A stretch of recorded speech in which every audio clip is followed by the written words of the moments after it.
So, good morning, good afternoon, good evening, everyone. Welcome to this 8, 9, because we have separated one dialogue in two, dialogue of the GEO Dialogue series. And I will share my screen to introduce the goal of today. So my name is Marie-Françoise Voidreau. For those who attended previous dialogue, you begin to know us, me and Bente. We co-organize this series of dialogues. I am a Europe director with the innovation program with the Open Geospatial Consortium. And I have a focus on initiative related to Earth observation, and I'm very involved in projects very related to GEO activities. I'm representative of OGC at the GEO Program Board, and I co-chair the Infrastructure Development Task Team, the new one, and the Data Sharing and Management Principle Subgroup. So today the program is how to go towards open knowledge for GEO. I will be your host. Bente, as we do usually, will introduce the focus of this dialogue. And then we will have a representative for each of the regional GEOs. So Angelica Gutierrez from NOAA, Kenneth Mubea from Digital Earth Africa, Jean Dussart from the European Commission, Research and Innovation, and Julian Yu from the Chinese Academy of Science. Each of them will introduce how they began or they plan to implement open knowledge in the different regions. And then, as in each dialogue, we try to keep time for discussion, and it's a unique opportunity for you, the audience, to interact with the experts. I will ask all of you to mute your microphone if you are not speaking, and to ask questions and comments, make comments into the chat during the presentations. We want you to interact, and this is why we call that a dialogue, because we think that the richness and it comes from everyone. And we are in a new stage here, going towards open knowledge. So all ideas are good to contribute to the work, ongoing work. Bente, so my partner here in this organization, she's a member of the GEO community. She will be the first speaker to introduce the focus of this dialogue. And she has been engaged with the GEO since 2004 with different affiliations. Right now, she is running a research and consultancy company, BLB, focusing on transforming Earth observation data to information and knowledge for societal benefit. So you can see that she's the perfect speaker to introduce this dialogue. Bente, the floor is yours. Thank you very much, Marie-Françoise. I will start by sharing my screen and introduce the overarching or the topic, the focus of this specific dialogue. And we just to remind us what we mean by open knowledge. We started developing the open knowledge statement of GEO by looking at the Open Knowledge Foundation's definition. Open knowledge is any content, information, or data that people are free to use, reuse, and redistribute without any legal, technological, or social restrictions. And we started a process, and I will just remind ourselves about this process on what kind of principles and methodologies that we would have to develop for GEO in order to move towards open knowledge. And here's a short history. It started in 2019, where the GEO Secretariat initiated a statement on open science. So we started with open science as part of a strategy for result-oriented GEOs and the GEO Knowledge Hub. And the work continued and was led by in the working group for capacity development. It was led, drafting team was led by Marcus Concol, that was here a couple of meetings ago. And it will involved first and foremost, to begin with, the capacity development, because of the importance of open science to capacity building, and particularly in developing countries. But after some revisions and iterations, the statement was revised, including the title to become the Open Knowledge Statement.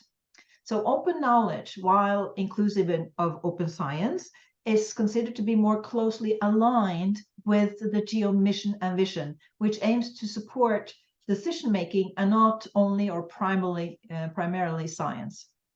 So the statement provides a rationale and impetus for the open context of activities of the GEO work program and the GEO community, and the result of which will be made accessible through the GEO Knowledge Hub.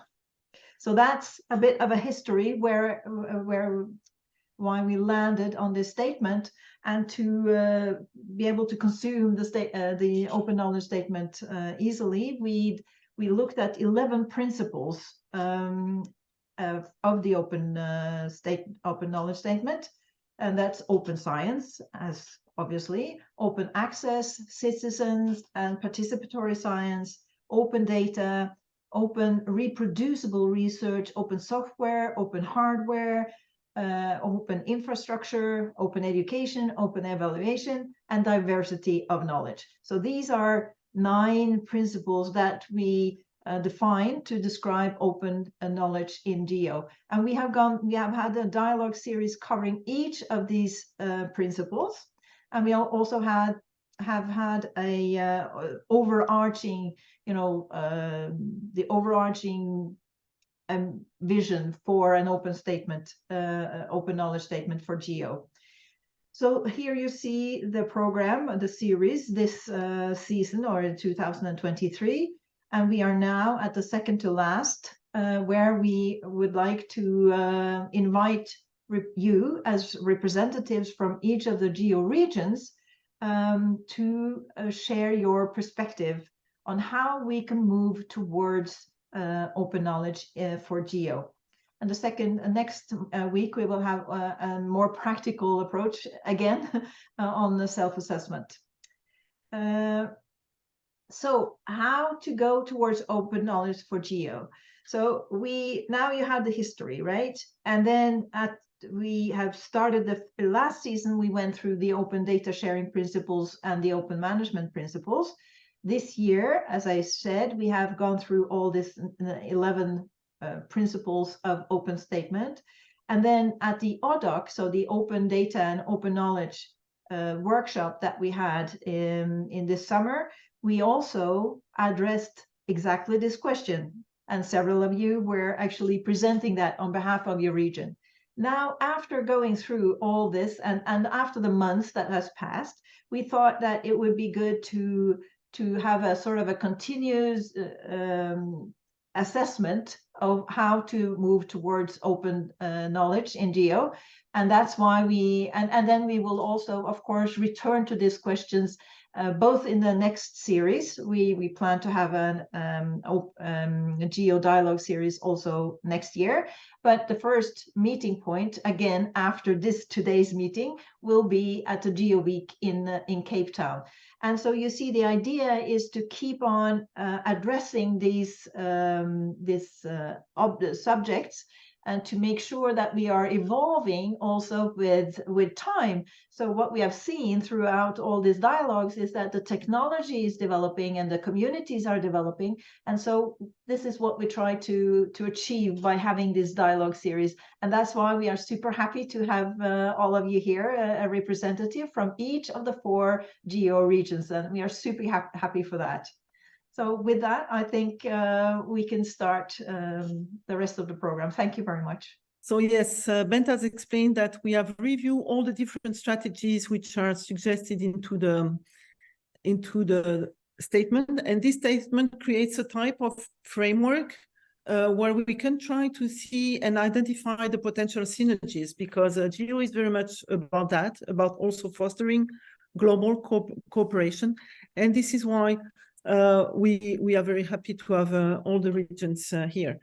So Angelica is a watershed hydrologist with more than 25 years experience. I will not read everything, but she's attached, she's working with NOAA at the Office of Water Prediction in international activities of hydrology. She is also involved in works with the WMO, with the ECCC, ECMWF, so communicating and connecting, liaising with the most international cooperation bodies. And she got a GEO Individual Excellence Award for her leadership in AmeriGeo. And she was also awarded the title of honorary professor at the National University of Columbia in engineering. So she has a very good background, as you see, in open education, open data, and so on. And I'm sure that she's the perfect speaker for today. Thank you, Angelica, to be here. Good morning, all, and thank you, Marie-Francois, for that introduction. I'm going to start sharing my screen. And for those who attended the GEO Symposium, let me start by this. I'm going to share some of the, okay, good. Oh, but hold on. This is not exactly where I want to start. Okay. So during the GEO Symposium, we talk about what we are doing in AmeriGeo, about the open knowledge for action and impact.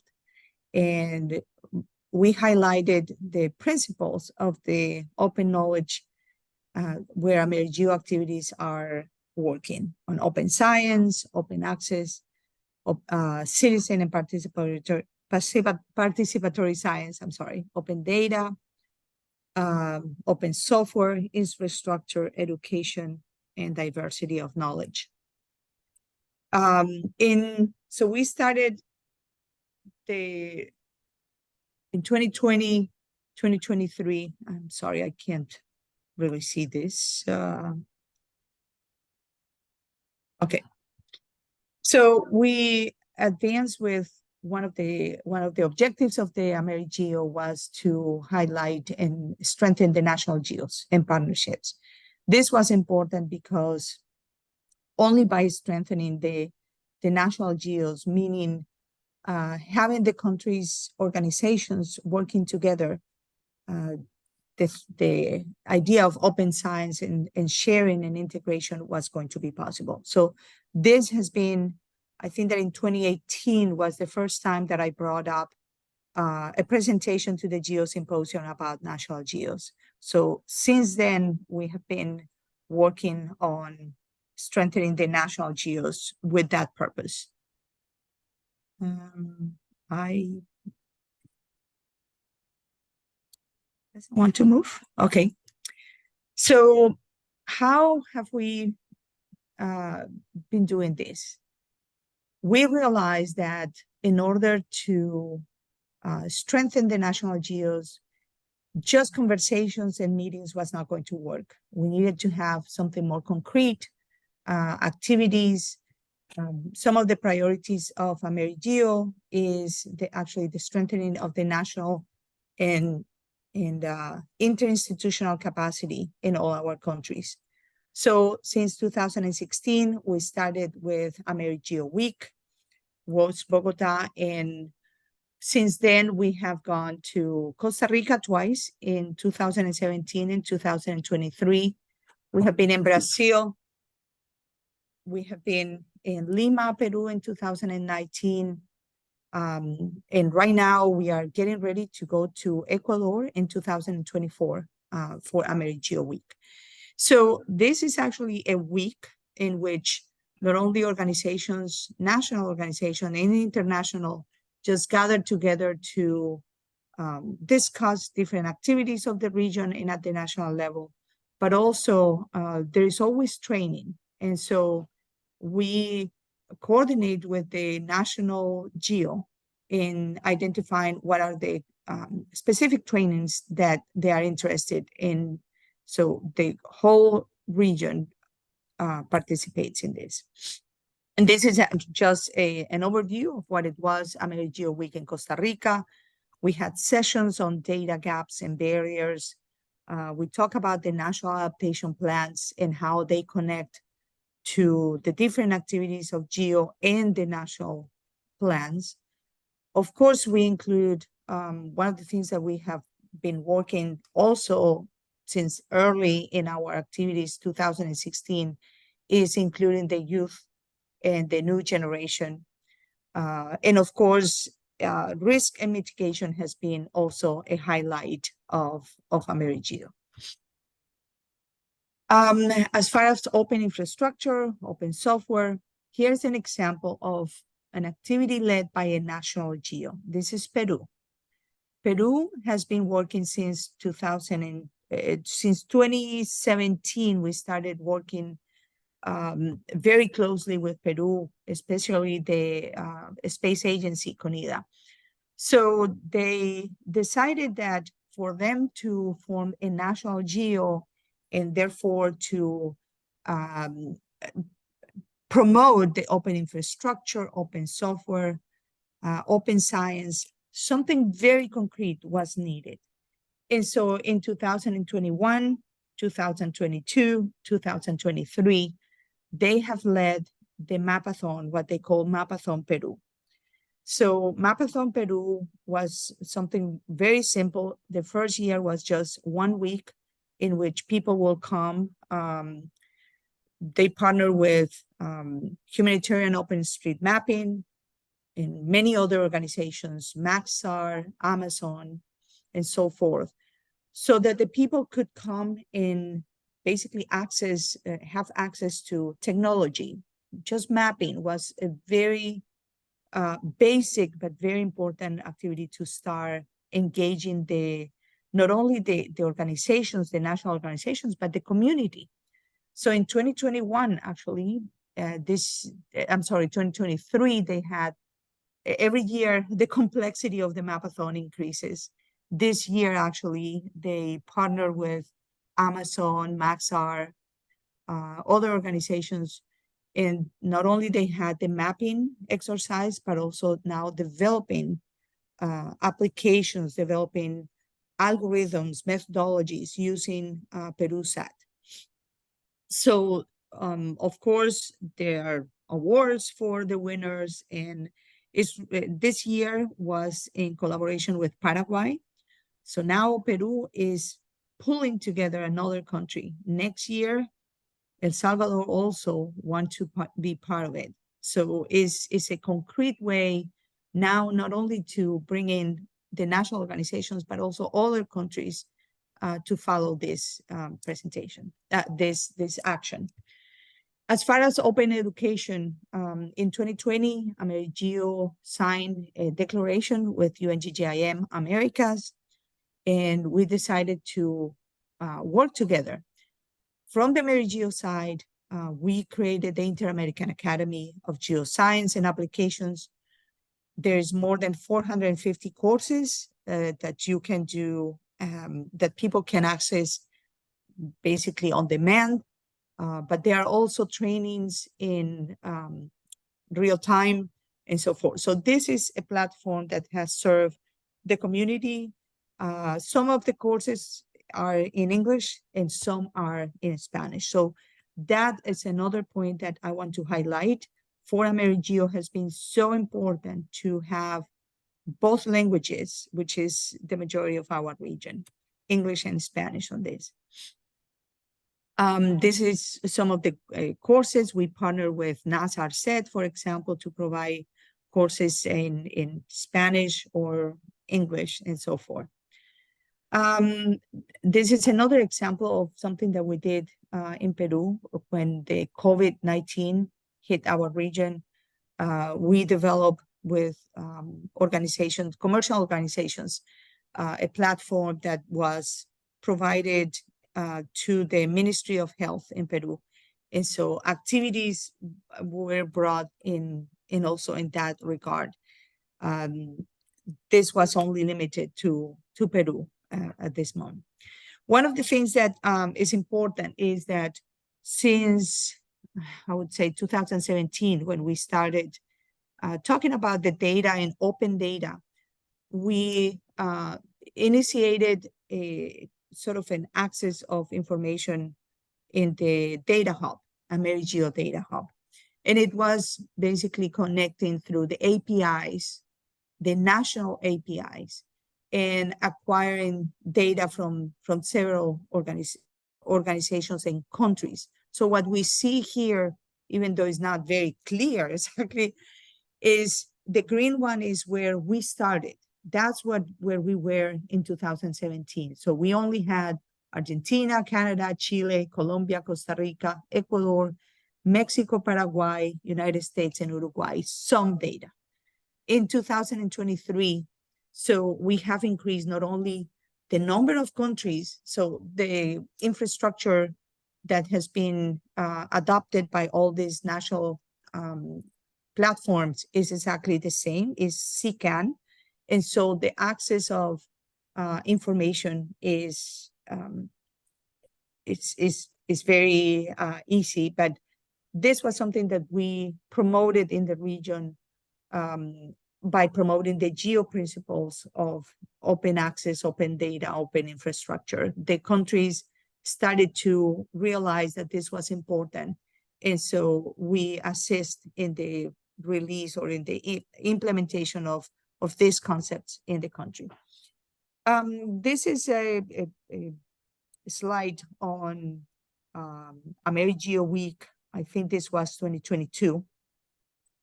And here, what I want to highlight is the impact that we have worldwide. It's not only, even though AmeriGeo Week is focused on Americas and the Caribbean, as you see, we had participants from all over the world. And also the different, this is the access of our platform.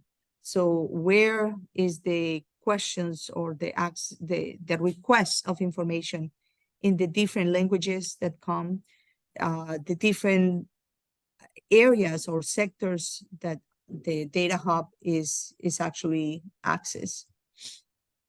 Okay, this was provided by Conida, and this is in relation to,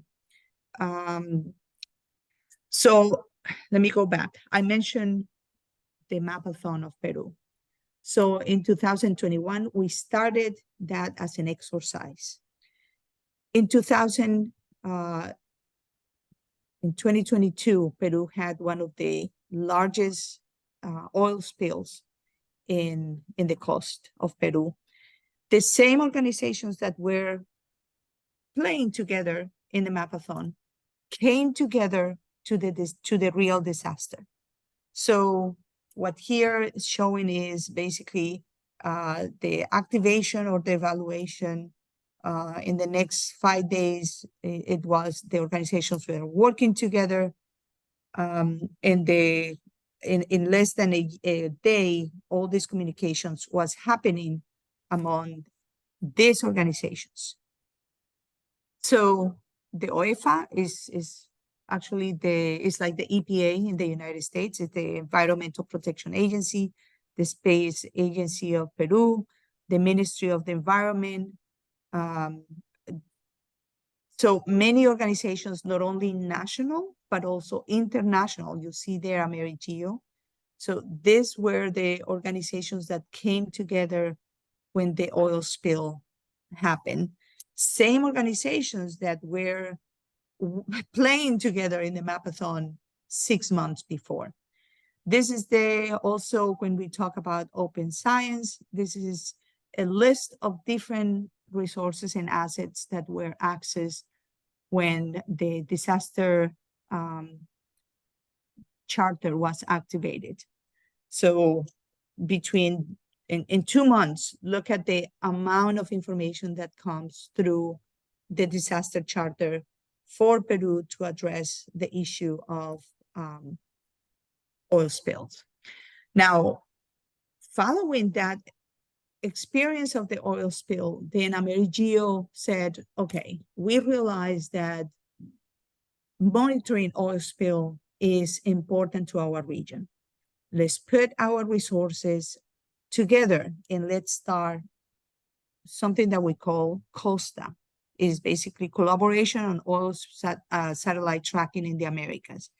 It's a voluntary connection and organization among different entities. For example,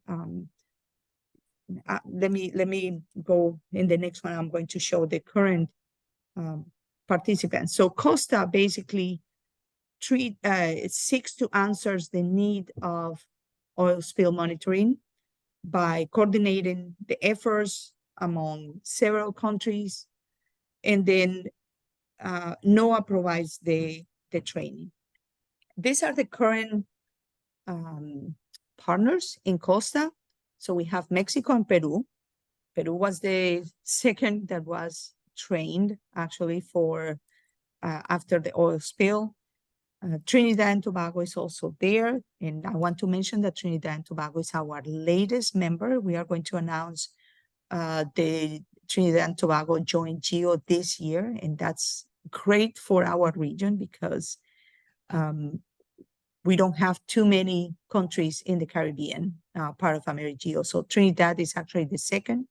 Dominican Republic is already there. And so as members of COSTA, we have Mexico, of course, United States, Colombia. We are finishing the training for the Maritime Authority in Colombia, DIMAR, in the next 2 months. We train Peru. Now we are talking to SICA, the Central American System of Integration. There are 8 countries. And so we are training their maritime authorities. There is a certification for those who have been trained in monitoring spills. So what I want to highlight is the importance of concrete activities for the regions to, in such a way that through those activities, they realize how important is open knowledge, open science, open data. Finally, I want to bring into my my presentation this slide. We have been also talking about data licensing in GEO.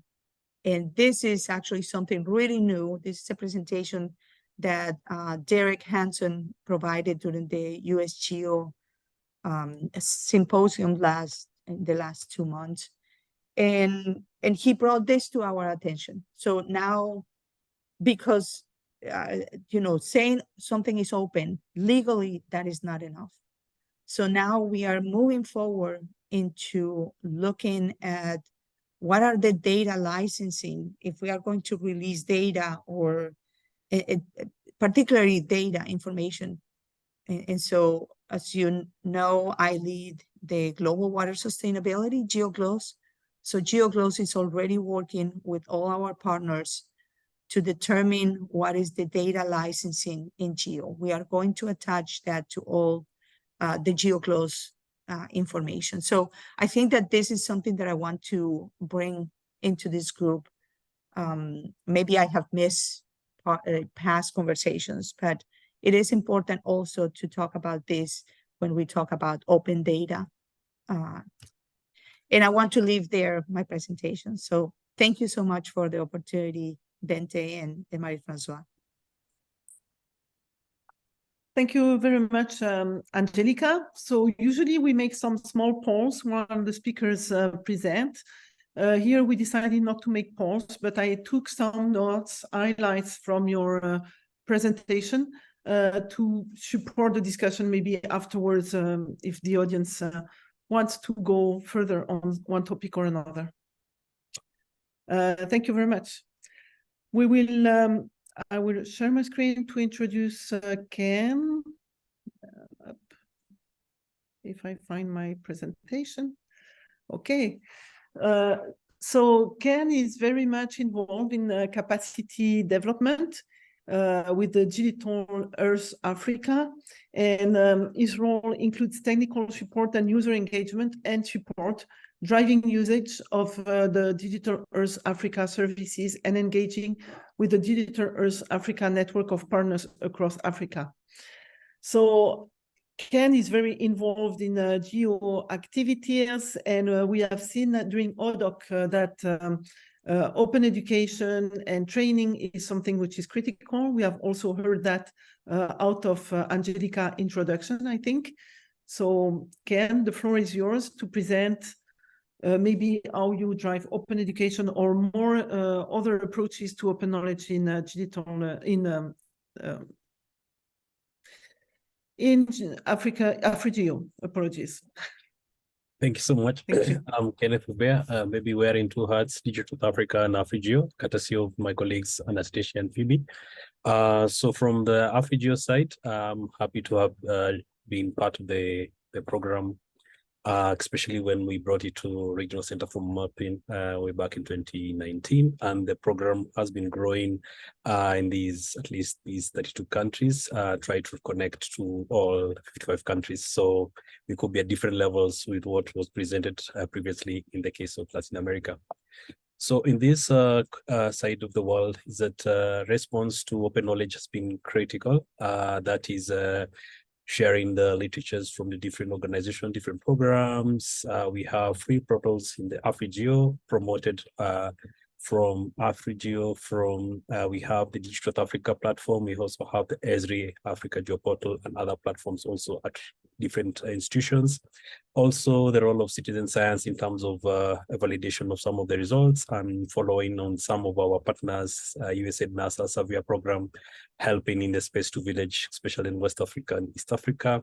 Then also open data has been availed in the in various formats, including lately what we have as analysis-ready data with Digital Africa.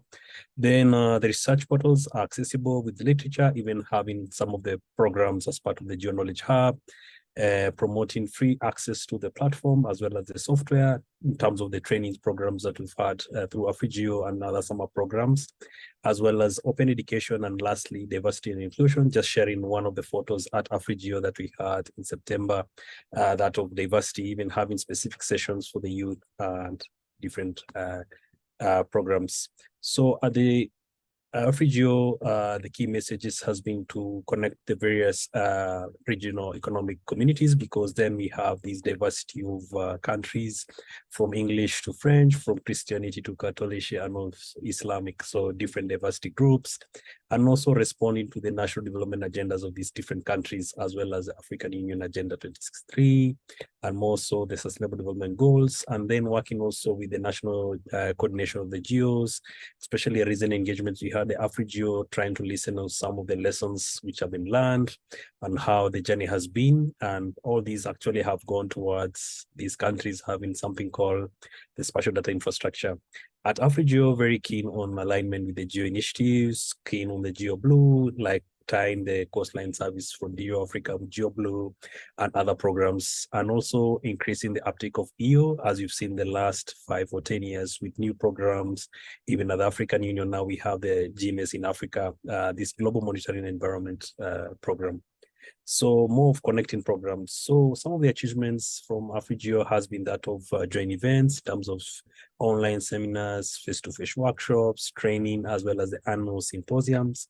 Like this year, it was the 7th, which shows the journey from the first one to actually the 7th, and also showing the transition from the different hosts. Previously, the first, second were hosted by our Department of Science and Technology in South Africa, now hosted by the Regional Center for Mapping as a secretariat, and trying to continue to work with different programs.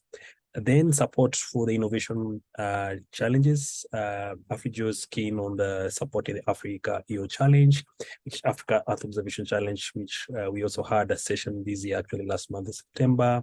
And every year we've been part of this program, which is hosted in South Africa, but connecting programs all over in Africa to promote the innovation, diversity, and inclusion, as well as reproducible research. Also, I mentioned about the open portals.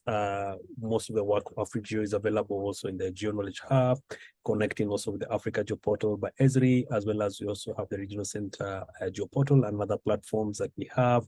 And also we have a very good working knowledge with the the network of the CEOs for the capacity development, which we're very keen.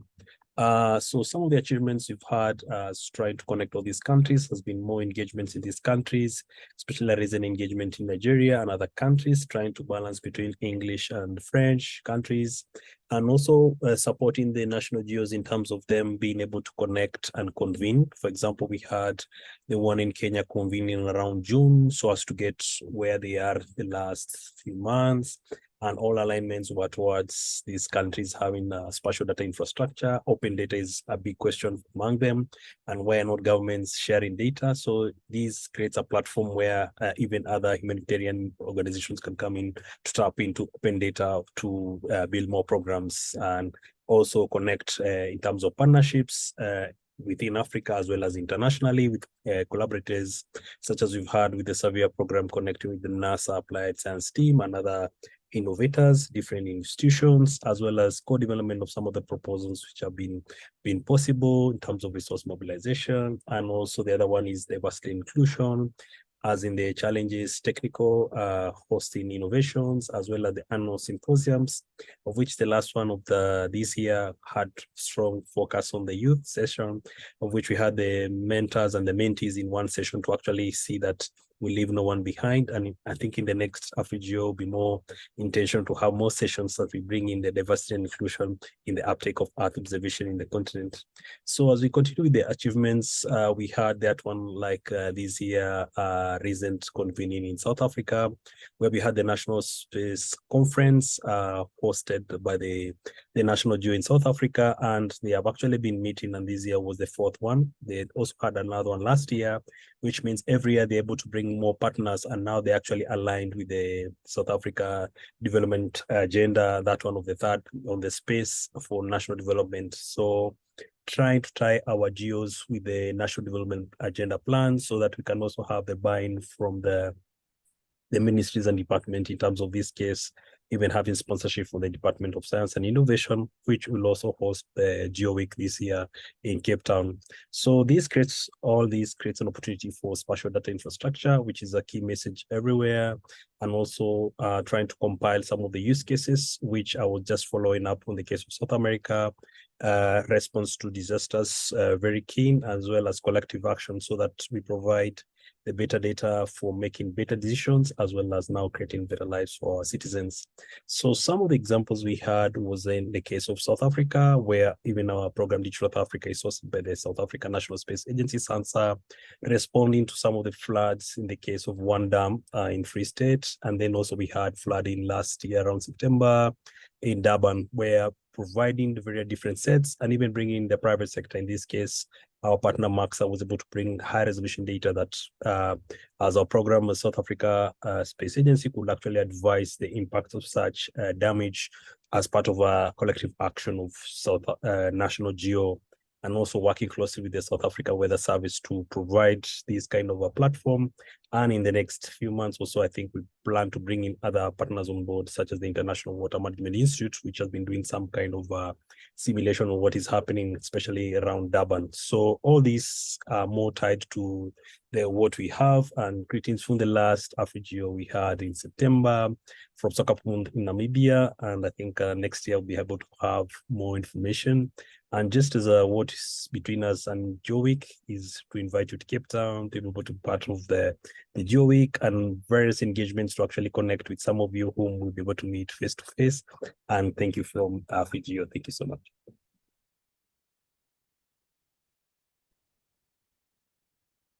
Well, thank you very much, Ken. We already see some commonalities. If we try to look for commonalities and differences between the regional GEOs, with the connection to the countries, the national GEOs, with the inclusion that looks to be in the GEO DNA, and these events, because of course the cooperation is done through humans, so we need to know each other and we need to meet.